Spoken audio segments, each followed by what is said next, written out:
Hello hi friends, welcome back to black sports. Friends, నిన్నైతే India versus Afghanistan match అయితే బెంగళూరులోని చిన్నస్వామి స్టేడియంలో అయితే జరిగిందనమాట.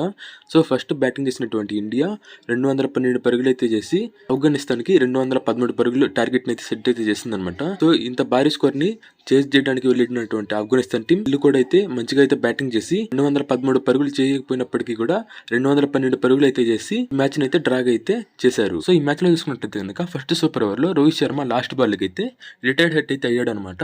రిటైర్డ్ హెట్ అయ్యేసి మళ్ళీ నెక్స్ట్ జరిగినటువంటి డబుల్ సూపర్ ఓవర్ లో మళ్ళీ బ్యాటింగ్ అయితే వచ్చాడనమాట.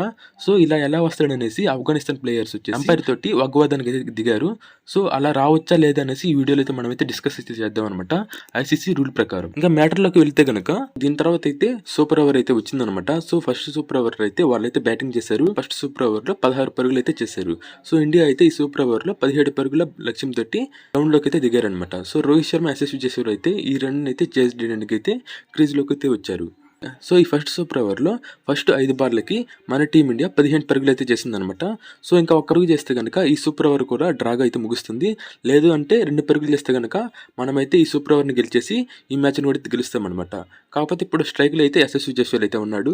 సో నాన్ స్ట్రైకర్ లో అయితే రోహిత్ శర్మ అయితే ఉన్నాడు అనమాట. చాలా మంది అయితే ఇక్కడే ఒక డౌట్ అయితే ఉంది, రోహిత్ శర్మ ఎందుకనేసి రిటైర్డ్ హెట్ గా అయితే వెళ్ళాడు అనేసి. ఒకవేళ అప్పుడు ఇక్కడ ఉన్నటువంటి యశస్వి జైస్వాల్ కనుక బౌండరీ లేదా సిక్సర్ స్కోర్ చేస్తే కనుక మనమైతే గెలుస్తాం. ఒకవేళ యశస్వి జైస్వాల్ కనుక తన వికెట్ అయితే కోల్పోతే కనుక సో మనమైతే ఈ మ్యాచ్ అయితే ఓడిపోయేటువంటి అవకాశాలు ఉన్నాయి.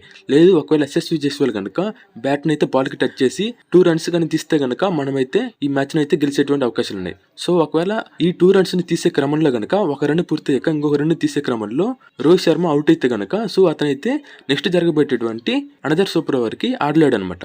కాబట్టి రోహిత్ శర్మ అయితే రింకు సింగ్ అయితే బ్యాటింగ్ అయితే పంపించాడు నాన్ స్ట్రైకర్ లో. సో యశస్వి జైస్వాల్ దగ్గర ఒక బాల్ అయితే ఉంది, కాకపోతే 2 రన్స్ అయితే చేయాలన్నమాట. సో అతనైతే ప్రెజర్ అయితే ఫీల్ అయ్యేసి బ్యాట్ అయితే బాల్ కి జస్ట్ తగిలించాడు అనమాట. సో ఈ గ్యాప్ లో అయితే మన వాళ్ళు అయితే ఒక రన్ అయితే తీశారు.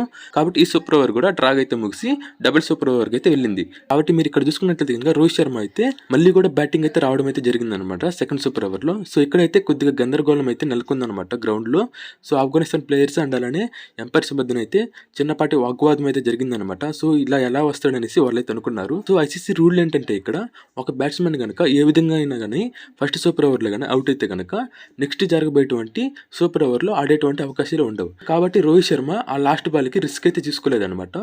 అందుకనేసి రింకు సింగ్ అయితే పంపించాడు. సో మనం చూసుకోవచ్చు నెక్స్ట్ సూపర్ ఓవర్ లో రోహిత్ శర్మ మళ్ళీ బ్యాటింగ్ అయితే చేయడం. సో ఇదన్నమాట దీని వెనక ఉన్నటువంటి story. So friends, Rohit Sharma అయితే ఇక్కడైతే చాలా మంచిగా అయితే మూవ్ అయితే అయ్యాడు అనమాట.